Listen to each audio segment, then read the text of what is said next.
Let's not go through with this marriage." When I said that, Dad looked baffled. "Wait, what? We were just having a nice conversation. What's bothering you?" I'm stunned by Dad's response. "Dad, didn't you notice anything?" I thought he would have realized who that guy really was. "My name is Krista. I'm a 24-year-old office worker. I live at home with my parents. Dad works for a pharmaceutical company, and Mom is a homemaker. Dad doesn't make sales trips to hospitals anymore like he used to, but if invited to golf, he's more than happy to go. Last week at a golf event, Dad got into a conversation with Mr. Hallman, the CEO and chief of a private hospital, and they talked about their kids. Mr. Hallman has a second son named Ronnie, who's 44 and still single. Despite coming from a family of doctors, Ronnie isn't one. He works in game development from home. "How about setting up a date between our kids?" Mr. Hallman suggested. Dad was hesitant. He thought about refusing because Ronnie and I have a considerable age gap. But Mr. Hallman insisted. "Age doesn't matter once you're an adult." Eventually, Dad caved in, and it was decided that I would meet Ronnie. "So, will you at least meet him?" "I really don't want to meet a stranger." "He's from a good family. It should be fine." Despite my reluctance, Dad looked concerned. The truth is, for the past year, I've been stalked by someone suspicious, and recently, underwear from my yard got stolen. I felt in danger and had just reported it to the police. Both Dad and I were hoping to drop the subject, but Mr. Hallman was incredibly persistent. "Let's do it as soon as possible," he pushed, and before I knew it, I was meeting Ronnie the following Friday evening. The venue was a renowned restaurant known for its exquisite cuisine. Since Mr. Hallman was busy during the day, it was going to be a dinner meeting. Dad and I were meeting Ronnie and Mr. Hallman. On the day, Ronnie looked much younger than his 44 years. He wasn't necessarily handsome, but he seemed clean-cut. His conversation was solid, making it hard to believe he was still single. "Isn't it just that you have high standards, and that's why you're not married, Mr. Ronnie?" Dad also joked about it. "Ronnie isn't usually so talkative or well-groomed. He's making an effort for Miss Krista." Mr. Hallman replied with a wry smile, and Ronnie also smiled shyly. "I was surprised when Dad told me. I never thought Dad would arrange a meeting with Miss Krista. It must be fate. I can't change our age difference, but I thought I'd at least match the appearance." Ronnie added. Something felt off. I realized both Mr. Hallman and Ronnie were discussing everything as if the marriage was already decided. When Ronnie mentioned, "I'd like to build our new home halfway between both our parents' houses," Mr. Hallman chimed in.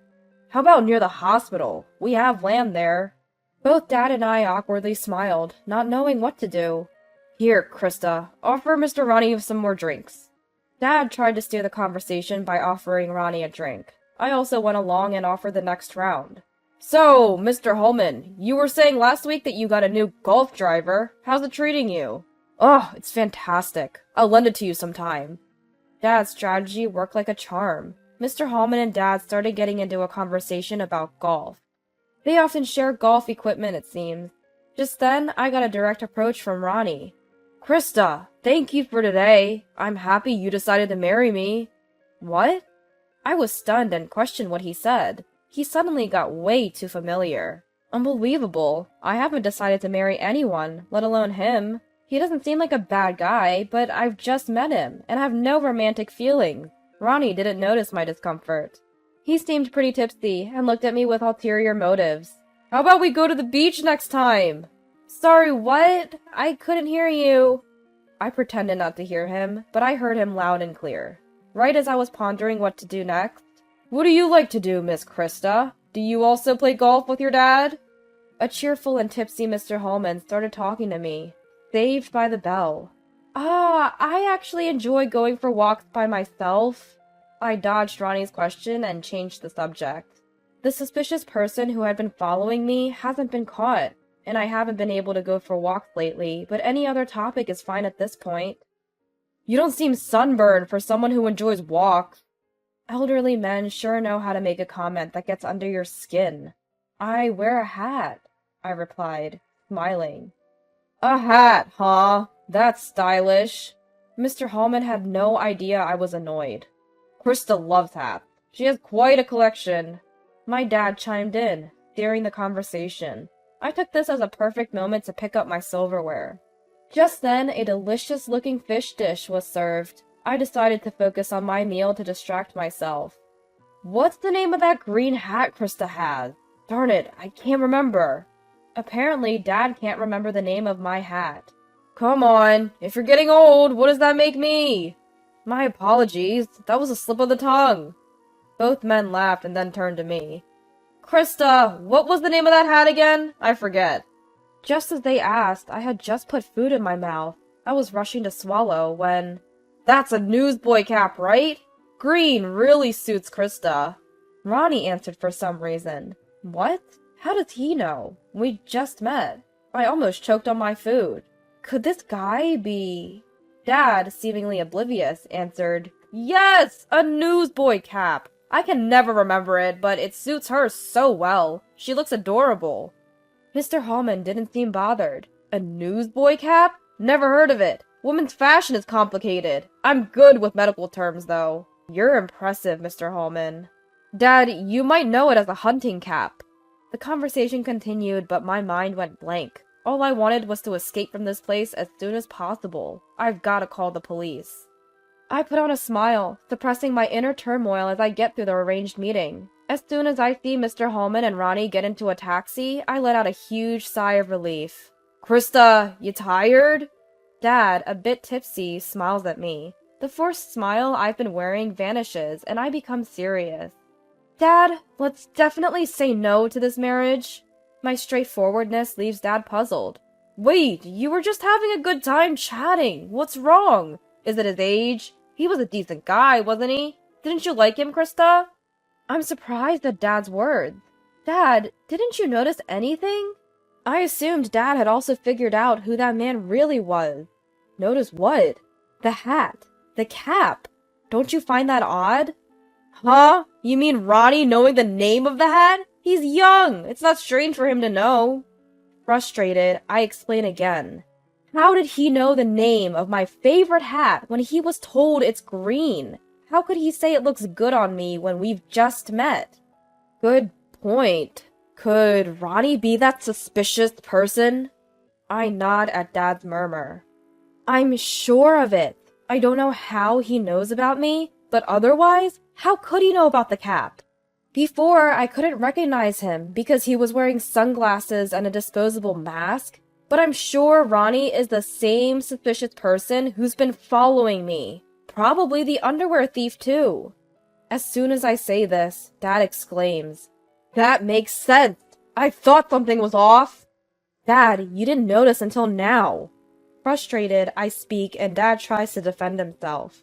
No, listen! It's Mr. Hallman! I was wondering why he suddenly suggested an arranged marriage during golf. It was unusual, and they were pressuring us, which isn't typical for these things.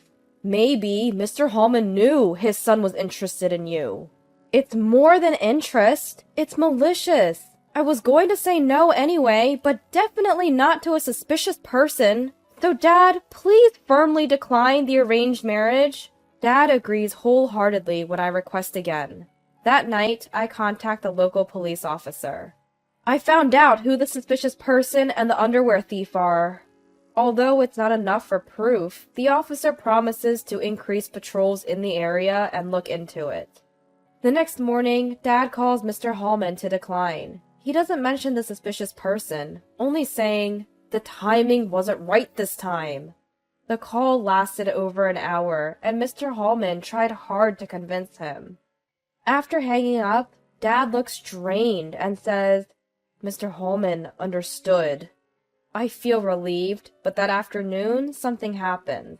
As we're having a laid-back Saturday afternoon snack, the doorbell rings frantically. And not just once, it's repeatedly rung, and then there are loud bangs on the front door. This can't be good. I hurriedly checked the front door monitor, and there was Ronnie, right on the screen. Yikes! I couldn't help but shout. Both Dad and Mom stood up and looked at the monitor. It was clear, even through the screen, that Ronnie was livid. Mom, call the police! It's that guy again! Dad calmly instructed Mom. Mom nodded and started making the call on her cell phone.